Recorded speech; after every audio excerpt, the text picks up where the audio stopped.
আড়তদার এবং খুচরা পর্যায়ে আমি যদি গত সপ্তাহ তুলনায় বলি, আলু কিন্তু 65 টাকা বিক্রি করা হচ্ছে, সেটি কিন্তু এখনও 65 টাকা বেশ কয়েক সপ্তাহ ধরে।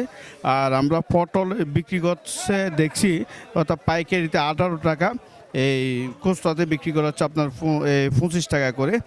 কাকরল রয়েছে এখানে, কাকরল বিক্রি করা হচ্ছে 60 টাকা, আর খুচরা বিক্রি করা হচ্ছে 70 টাকা।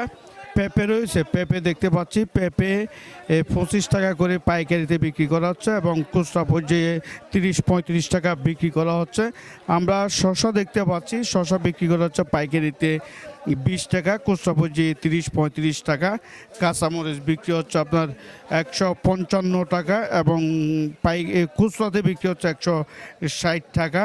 গাজর রয়েছে, গাজর বিক্রি হচ্ছে পাইকারিতে 60 টাকা, বিক্রি করা হচ্ছে খুচরা পর্যায়ে 70 টাকা।